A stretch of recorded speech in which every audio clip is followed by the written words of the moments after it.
మావోయిస్టులు అంతం చేస్తామని చెప్పిన బీజేపీ ప్రభుత్వం దాని గురించి. అంటే కేంద్ర ప్రభుత్వము ఒక ముహూర్తం పెట్టి ఆ ముహూర్తం లోపల మొత్తంగా విప్లవోద్యమాన్ని అణచివేస్తాము అనేది ఆ దిశగా వాళ్ళు వెళ్తున్నారు. కొంతవరకు వాళ్ళు ఇప్పటివరకు అయితే సక్సెస్ఫుల్గానే ముందుకు పోతున్నారు. బహుశా ఆ లోపల వాళ్ళు ఎంత సాధించగలరో, ఏ ఉద్యమం ఏ రూపం తీసుకుందో మనకు తెలియదు. కానీ నా దృష్టిలో ఇది మావోయిస్టు సమస్య కాదు. మావోయిస్టు నిర్మూలించడం అనేది దానికి కారణం ప్రభుత్వం స్పష్టంగా అభివృద్ధికి అడ్డం వస్తున్నారు. ఆయుధాలు పట్టుకున్నారు కాబట్టి ఆయుధం అనేది రాజ్యమే పట్టుకోవాలి, కానీ పౌరులు పట్టుకోవడానికి లేదని అంటున్నారు. కానీ ప్రైవేట్ ఇండివిజువల్ కానీ విప్లవోద్యమం కానీ ఆయుధాలు పట్టుకోవడము అది చట్టబద్ధంగా అంగీకరించదు. అది చట్ట వ్యతిరేకమైంది అని మీరంటే, మీ ఆయుధం ఏదో రాజ్యము పట్టుకున్న ఆయుధము చట్టబద్ధమైన ఆయుధం అన్నప్పుడు ఆ ఆయుధము చట్టబద్ధంగానే ఉపయోగించాలి. చట్టబద్ధంగా మీరు ఆయుధాన్ని ఉపయోగించకుండా మేము మనుషుల్ని ఎలిమినేట్ చేస్తామనంటే ఆ ఆయుధం వెనుకుండే చట్టం ఏమైంది? ఆయుధం వెనుకుండే రాజ్యాంగం ఏమైంది? ఆయుధానికి ఉండే ప్రమాణాలు ఏమయ్యాయి? కనుక ఆయుధాన్ని రాజ్యమైనా ఇష్టం వచ్చినట్టుగా ఉపయోగించడానికి వీల్లేదు. దానికి కొన్ని నీతి ఉంటుంది, దానికి కొంత ప్రమాణం ఉంటాయి. కనుక సరే ఆయుధమా అనేటువంటి సమస్య కాకుండా మొత్తంగా ఛత్తీస్గఢ్ ప్రాంతంలో లేదా బస్తర్ ప్రాంతంలో జీవించేటువంటి ఆదివాసులు, వేల సంవత్సరాలుగా జీవిస్తున్న ఆదివాసులు ఇవాళ పోరాటము ఇప్పుడే మావోయిస్టుతో ప్రారంభం కాలేదు. మావోయిస్టు అంతంతో పోరాటం అంతమైందని అనుకోండి. ఎందుకంటే చరిత్రలో 200 ఏళ్ళ నుంచి ఆదివాసీలు పోరాటాలు చేస్తున్నారు. ఆదివాసీ పోరాటాల కింద దాని మూలాలు ఏమిటి? ఎందుకు ఇంతకాలంగా ఆదివాసీలు పోరాటాలు చేస్తున్నారు? ఏ కారణాల వల్ల చేస్తున్నారు అనేటువంటి దాని గురించి ఆలోచించి ఆ మూలాల్లోకి వెళ్ళి దాన్ని పరిష్కరిస్తే తప్పించి అక్కడ శాంతి రావడం సాధ్యం కాదు. మన అభివృద్ధి పేరు కొద్దీ మనం అక్కడ వెళ్ళి మనం ఏమైనా చేయొచ్చు. కానీ ఆదివాసీ ఇంతకాలంగా అడుగుతున్న ప్రశ్నలకు కానీ నా భవిష్యత్తు ఏమిటి, మా పిల్లల భవిష్యత్తు ఏమిటి, మీరు ఒకవేళ ఇక్కడ అభివృద్ధి చేస్తే అభివృద్ధిలో మా భాగస్వామ్యం ఏమిటి, ఆ అభివృద్ధి వల్ల మేము నిర్వాసితులైతే మా భవిష్యత్తు ఏమిటి అనేటువంటి ఏదైతే ప్రశ్నలు ఉన్నాయో, మీరు అక్కడ జరిగే మైనింగ్ నుంచి అక్కడ జరిగేటువంటి ఖనిజ వనరుల లోపలి నుంచి మొత్తంగా ఆ ప్రాంతం అంతా విధ్వంసం అయితే ఆ విధ్వంసానికి ఎవరు కారణమవుతారు, ఆ విధ్వంసం నుంచి ఎట్లా బయటపడతాం అనేటువంటి కొన్ని మౌలిక ప్రశ్నలు ఉన్నాయి.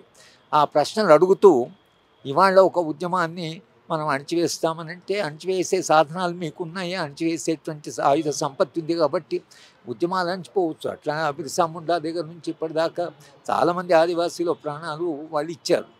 కానీ ప్రశ్న ఏమిటంటే ఈ 200 ఏళ్ళ నుంచి ఉద్యమాలు ఎందుకున్నాయి, ఎందుకు ఆదివాసీలు నిరంతరంగా పోరాటాలు చేస్తున్నారనే ప్రశ్న అడిగి దాని మూల కారణాలకు వెళితే తప్పించి శాంతి రావడం అనేది సాధ్యం కాదు. కేవలం అభివృద్ధి పేరు మీద సంపద పెంచుకోవడమే కాదు, మనిషి కూడా ఉన్నాడు, ఆ మనిషి గురించి పట్టించుకోవాలి అని అభివృద్ధి నమూనాకు కేవలము సంపద సృష్టించడం కాదు, ఒక మానవీయ కోణం ఉండాలి. మనిషి కేంద్రంగా అభివృద్ధి జరగాలి. ఇప్పుడు వీళ్ళు అవలంబిస్తున్న పద్ధతులు ఏవైతున్నాయో అది మనిషిని, మానవత్వాన్ని, మానవీయతను, మానవ సంబంధాలని మరింత మానవీయ సమాజం దిశగా అయితే పోవడం లేదు. ఆ దిశగా పోనంత వరకు ఏ సమాజంలో అయినా శాంతి రావడం అనేది చాలా కష్టం. అమెరికా లాంటి సమాజం చాలా అభివృద్ధి చెంది విపరీతం హింస ఉంది, ఎవరిని ఎప్పుడు చంపుతారో తెలియదు. కనుక అసలు అటువంటి సమాజం మనకెందుకు? ఒక శాంతియుతంగా పీస్ఫుల్ సమాజం కావాలి కదా, మనుషులు సుఖంగా జీవించే సమాజం కావాలి.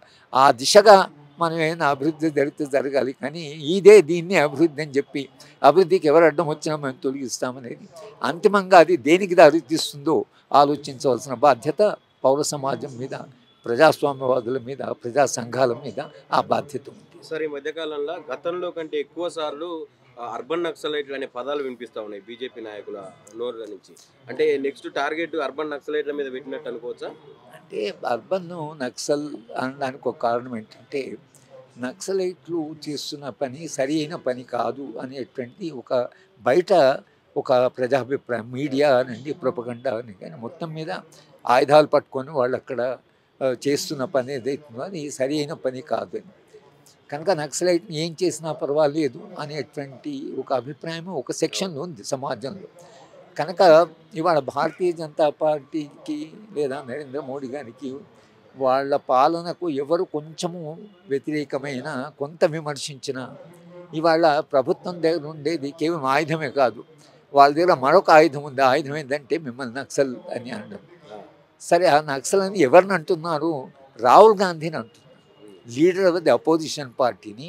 ఆయనను అర్బన్ నక్సల్ అంటున్నారు, ఆయన మావోయిస్ట్ అంటున్నారు. ఒక అపోజిషన్ లీడరు, అసలు ఆయన వాళ్ళు చేసిన చరిత్ర ఉంది, ఆయన పార్లమెంట్లో సభ్యుడు, అతన్ని నక్సల్ అనడం ఏంటి అసలు? అంటే ఆయన్నే నక్సల్ అన్న తర్వాత ఎవరినైనా నక్సల్ అనవచ్చు. కనుక ఈ అర్బన్ నక్సల్ అనేది ఒక ప్రమాదకరమైనటువంటి కాన్సెప్ట్.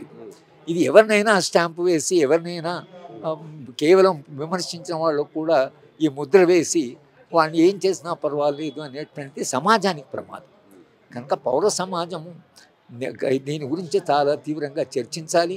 పౌర సమాజం సమగ్రంగా దీన్ని చర్చించవలసిన అవసరం ఉంది. ఎందుకంటే ఇది ఒక ప్రమాదకరమైనటువంటి ఒక భావనను ముందుకు తీసుకుపోతున్నారు. దీన్ని ఇక్కడ ఆపకపోతే దాని పర్యవసానం ఏమిటో, అది ఎంత తీవ్రంగా ఉంటుందో దాన్ని ఆలోచించవలసిన అవసరం ఇవాళ ప్రజాస్వామ్యవాదులకి, రాజ్యాంగం నమ్మే వాళ్ళని, అపోజిషన్ పార్టీస్కి, తర్వాత సమాజంలో ఉండేటువంటి ప్రజాస్వామ్యవాదులందరూ కూడా దీని విషయంలో చాలా సీరియస్గా చర్చ. మీడియా కూడా, ఎందుకంటే రేపు మీరు ఏమాత్రం క్రిటిసైజ్ చేసి విమర్శించినా మిమ్మల్ని కూడా నక్సల్ అని నక్సల్ మీడియా అని అన్నా కూడా మనం ఆశ్చర్యపోవాల్సిన అవసరం లేదు.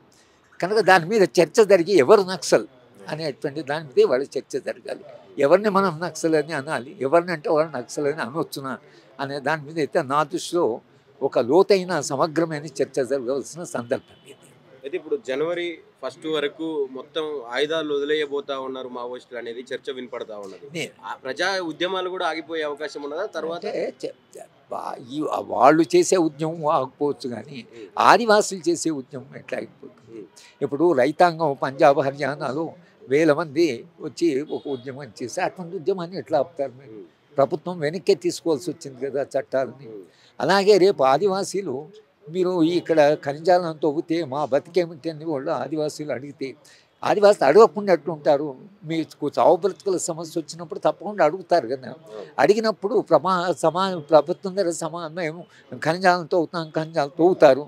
కానీ నిర్వాసితులు అయితే వాళ్ళకి మీకేమైనా పాలసీ ఉందా? ఇంతవరకు గతంలో నిర్వాసులు అయిన ఆదివాసులకు మనం ఏమైనా రక్షణ కల్పించామా? వాళ్ళకి ఏమైనా పునరావాసం కల్పించాము? వాళ్ళకి వ్యవస్థలో గౌరవప్రదమైన జీవితం ఏమైనా ఇచ్చామా? కనుక అట్లా ఆదివాసులకు మనం ఒక ప్రత్యామ్నాయమైనటువంటి ఏ రక్షణ లేకుండా కేవలం మనము పోయి అక్కడ మేము తొక్కుమంటే వీడు ఉండకపోవచ్చు, ఈ విప్లవం ఉండకపోవచ్చు. కానీ ఆదివాసి ఉంటాడు కదా, ఆదివాసి అయితే ఊరుకోడు కదా. ఆదివాసి అతను ఎట్లాంటి తెగింపు చాలా ఉంటుంది ఆదివాసీలలో. మన బయట ఉన్న వాళ్ళు అక్కడ రాజీ పడకుండా చాలా తెగింపు ఉంటుంది. కనుక ఆదివాసీల యొక్క భవిష్యత్తు ఏమిటి, ఆదివాసీ ఉద్యమాలు ఏ మలుపు తిరుగుతాయి అనేటువంటి మనము కొంతకాలం చూడవలసినే. కానీ మొత్తంగా ఆ ప్రాంతంలో శాంతి వస్తుంది అని నాలాంటి వాళ్ళు, చరిత్ర చదువుకున్న వాళ్ళు, ఉద్యమాలు చదువుకున్న వాళ్ళకి మాత్రం ఆ విశ్వాసం కలగడం.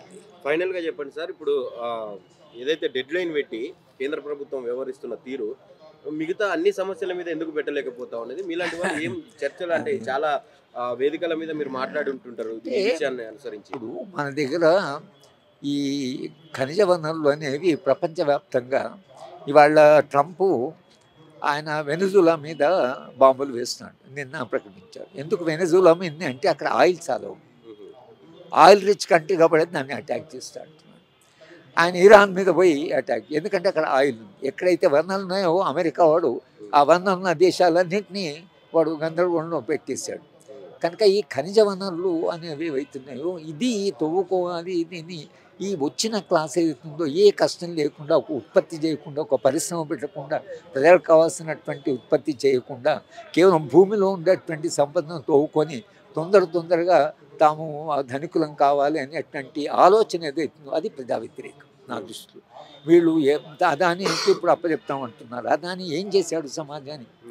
ఇప్పుడు టాటా లాంటి వాడైనా కొన్ని సంస్థలు పెట్టాడు, కొంత చేశాడు, కానీ అదాని ఏం చేశాడు సమాజంగా? అదానికి ఈ ఖనిజాలను తోకుండా ఆయన తొందర ఉంది. ఎందుకు తొందర అంటే తాను ప్రపంచంలో అతి సంపన్నుడు కావాలి అనే ఆశ తప్పించి దేశంలో ప్రజలు ఏమవుతారు అనేటువంటి ప్రశ్న ఆయన అన్నాడు అడగడం లేదు. ఆ ప్రశ్న వాళ్ళ అడిగినంత వరకు సమాజంలో చాలా సంక్షోభం ఉంటుంది. కనుక ఉద్యమాలు ఏదో ఒక రూపంలో ఉంటాయి, అది ఒకే రూపంలో ఉండాలనేది ఏం లేదు. అంటే ఎంతవరకైతే మనుషుల సమస్యలు పరిష్కారం కావు అంతవరకు మనుషులు నిరంతరంగా ఏదో ఒక ఉద్యమం చేస్తుంటారు.